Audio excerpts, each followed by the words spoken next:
আমি আজকে এখানেই চ্যালেঞ্জ করি, এখানে কয়েক হাজার মানুষ আছেন, আমরা এতদিন ধরে জান্নাতের টিকিট বিক্রি করি, কার কাছে একটা টিকিট আছে একটু ওনাদের কাছে অর্পণ করেন।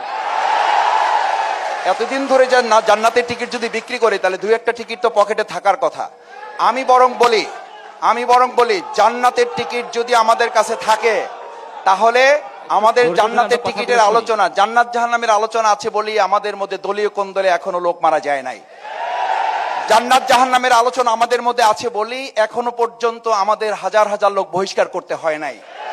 জান্নাত জাহান্নামের আলোচনার এই নৈতিকতা আমাদের মধ্যে আছে বলেই আমরা এখনো নিজেদেরকে একটা দেশপ্রেমিক মানুষ হিসাবে নিজেদেরকে তৈরি করতে সক্ষম হয়েছি। ধন্যবাদ ডিবিসি টেলিভিশন জনতার দরবারে। আজকে আমি ডক্টর শফিকুল ইসলাম মাসুদ, বাংলাদেশ জামায়াত ইসলামী 11 দলীয় নির্বাচনী ঐক্য বাউফল আসন থেকে আজকে আমাকে এখানে কথা বলতে সুযোগ করে দেওয়ার জন্য বিশেষ করে উপস্থিত উপচে পড়া দর্শকদের সবাইকে আমি শুভেচ্ছা জানাচ্ছি এবং যারা পরবর্তীতে শুনবেন তাদেরকে ধন্যবাদ জানাচ্ছি।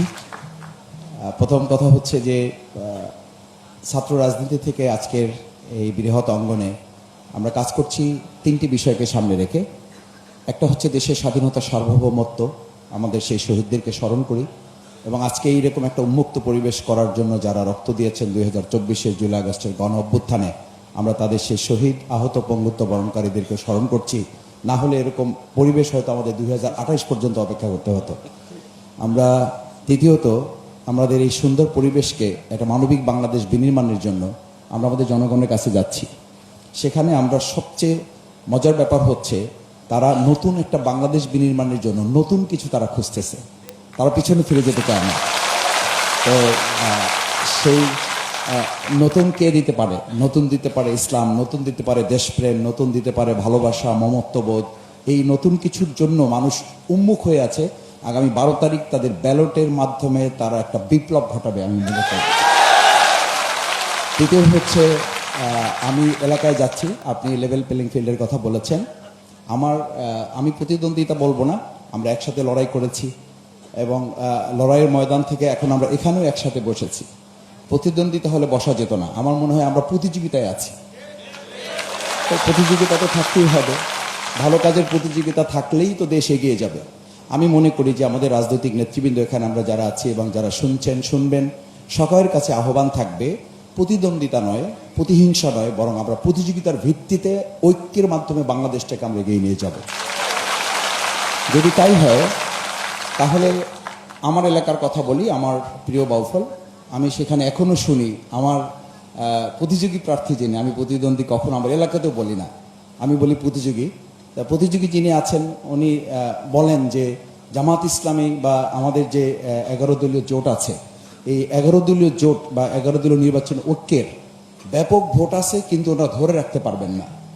আমি ওনাদেরকে বলেছি আপনারা যেহেতু স্বীকার করেছেন প্রথম দিকে যে ব্যাপক ভোট আছে, একটা পর্যায়ে ইনশাল্লাহ আপনারাই বলবেন যে ধরেও রাখতে পারবেন এবং বিজয়ও হবে।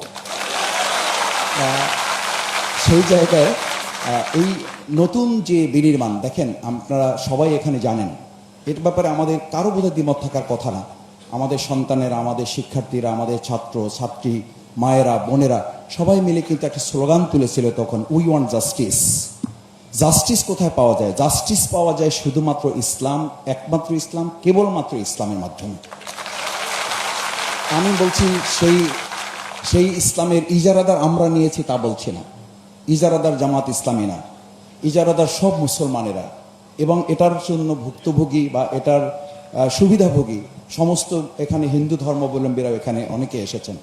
আমি মনে করি তারাও এটা জানবেন, স্বীকার করবেন যে মদিনা রাষ্ট্র যখন মোহাম্মদ রসুল্লাহ সাল্লাল্লাহু আলাইহি ওয়াসাল্লাম গঠন করেছিলেন তখন ভিন্ন ধর্মাবলম্বীরা একথা নির্দ্বিধায় স্বীকার করেছিলেন যে ইসলাম পূর্ব যুগের চেয়ে আমরা ইসলামের যুগে মায়ের কোলে বসবাস করছি। আমি একটা কথা এই পয়েন্টে একটু বলতেই চাই, যে বরিশালে আজকে আমরা কথা বলছি, আমরা অনেকের কথা শুনছি একটু আগে, আমার বোধ হয় বরিশালে যদি অনেকের কথা শুনতে হয় তাহলে আমাদের হজরত মাওলানা দেলোয়ার হোসেন সাঈদী রাহিমাহুল্লাহর কথা আমাদের শুনতে হবে। তিনি বরিশালকে শুধু বরিশাল না, তিনি বরিশালকে গোটা পৃথিবীর মানচিত্রে এটাকে অনেক উঁচু স্থান করে তুলে ধরেছেন। আমাদের শুধুমাত্র হজরত মাওলানা দেলোয়ার হোসেন সাঈদী রাহিমাহুল্লাহ না, আমি একজন মাদ্রাসা ছাত্র, পড়াশোনা করেছি, বিশ্ববিদ্যালয় থেকে পিএইচডি ডিগ্রি করেছি। আমি খুব গর্ব করে বলি আমাদের দক্ষিণ অঞ্চল হচ্ছে আলেমুল এবং ইসলামের অন্যতম একটা ঘাঁটি, এবং সেটা 12 তারিখে প্রমাণ হবে। ধন্যবাদ আবারও আমাকে সুযোগ দেওয়ার জন্য। প্রথমে আমি একটু আমাদের দর্শক, সম্মানিত শ্রোতা দর্শক যারা প্রশ্ন করেছেন তাদেরকে ধন্যবাদ জানাই, এবং আমি আশা করব আজকে যেমন সাহস করে আমাদেরকে আপনারা ধরতে পেরেছেন, আগামী দিনে আপনারা এমন সংসদ সদস্য নির্বাচন করবেন, নির্বাচিত হওয়ার পরও এরকম কোশ্চেন করার মতো সুযোগ আমাদের হাতে থাকবে, সেটা আমরা নিশ্চিত করতে চাই। দ্বিতীয় হচ্ছে যে আত্মকর্মসংস্থান বা আমাদের যেটা বলা হয়েছে চাকরি ব্যাপারটা, এটা খুবই গুরুত্বপূর্ণ। আমি একটু দ্ব্যর্থহীন কণ্ঠে বলি, আমি বরিশালের বাউফলের মানুষ। আমি এ পর্যন্ত সড়ক যোগাযোগ উপদেষ্টার সাথে 3 বার দেখা করেছি। দেখেন আমাদের চাকরি আত্মকর্মসংস্থানের ব্যাপারটা হচ্ছে না কেন, 3টা কারণ। একটা হচ্ছে আমরা খুব ভালো কথা বলি, এরপর যখন আমরা সুযোগ পাই, অর্থাৎ আমাদের হাতে ক্ষমতার চাবি তুলে দেওয়া হয়, তখন আমরা দল এবং স্বজনপ্রীতির বাইরে আমরা যেতে পারি নাই, যার কারণে আমাদের মেধাগুলোকে আমরা কাজে লাগাইতে পারি নাই। তৃতীয় হচ্ছে আমাদের এই বরিশালে যে সেতুটা হয়েছে, সেতু হওয়ার পরে রাস্তা নাই, রাস্তাটা হয়ে গেছে একটা মরণ ফাঁদ। আমি এই পর্যন্ত বলেছি যে আমাদের কুয়াকাটাটাকে যদি আমরা ঠিকমতো ঢেলে সাজাতে পারতাম, তাহলে আমাদের কয়েক হাজার যে বেকার যুবকদেরকে এখানে শুধু আমরা ইনভেস্ট করার সুযোগ ছিল। আমি ইতিমধ্যে সড়ক যোগাযোগ উপদেষ্টা ডক্টর ফাজুল কবির খানকে অনুরোধ করেছি এবং তাকে আহ্বান জানিয়েছি যে আমাদের এটা 6 লেন থেকে শুরু করে আমাদের রাস্তা একদম ট্রেন যোগাযোগ পর্যন্ত, কুয়াকাটা পর্যন্ত নেওয়া, এবং ইতিমধ্যে এই কাজগুলোর পরিকল্পনা তারা করছেন এবং আশা করি এই কাজগুলো হবে। দ্বিতীয় হচ্ছে আমাদের বগা সেতুটা যদি হয়ে যায়, তাহলে বগা এবং আমাদের কালাইয়া বন্দর এশিয়া উপমহাদেশের মধ্যে, আপনারা জানেন এটা একটা গুরুত্বপূর্ণ জায়গা। বগা সেতুর ব্যাপারে আমি তার সাথে 3 বার দেখা করেছি। লাস্ট যখন দেখা করেছি তিনি আমাকে কথা দিয়েছেন, আমার সামনে সচিবকে ফোন করেছেন যে সেখানে ডিপিপির যে কাজ, সেই কাজটা চূড়ান্ত হয়েছে এবং আমরা আশা করছি খুব কম সময়ের মধ্যে বগা সেতুর আনুষ্ঠানিকতা শুরু হবে এবং বাউফলবাসী সহ আমাদের বরিশাল অঞ্চল উপকৃত হবে। প্রায় 22 লক্ষ মানুষ এটার দ্বারা উপকৃত হবে। আমি চেষ্টা করেছি সেটার জন্য, আমি আপনাদের দোয়া চাই। চতুর্থ হচ্ছে এখানে একটা প্রাসঙ্গিক আলোচনা, আমি মনে করি এটা প্রাসঙ্গিক ছিল না, তারপরে যেহেতু আলোচনা তুলেছেন, আমি আজকে এখানেই চ্যালেঞ্জ করি, এখানে কয়েক হাজার মানুষ আছেন, আমরা এতদিন ধরে জান্নাতের টিকিট বিক্রি করি, কার কাছে একটা টিকিট আছে একটু ওনাদের কাছে অর্পণ করেন। এতদিন ধরে জান্নাতের টিকিট যদি বিক্রি করি, তাহলে 2-1টা টিকিট তো পকেটে থাকার কথা। আমি বরং বলি জান্নাতের টিকিট যদি আমাদের কাছে থাকে, তাহলে আমাদের জান্নাতের টিকিটের আলোচনা, জান্নাত জাহান্নামের আলোচনা আছে বলেই আমাদের মধ্যে দলীয় কোন্দলে এখনো লোক মারা যায় নাই। জান্নাত জাহান্নামের আলোচনা আমাদের মধ্যে আছে বলেই এখনো পর্যন্ত আমাদের হাজার হাজার লোক বহিষ্কার করতে হয় নাই। জান্নাত জাহান্নামের আলোচনার এই নৈতিকতা আমাদের মধ্যে আছে বলেই আমরা এখনো নিজেদেরকে একটা দেশপ্রেমিক মানুষ হিসাবে নিজেদেরকে তৈরি করতে সক্ষম হয়েছি।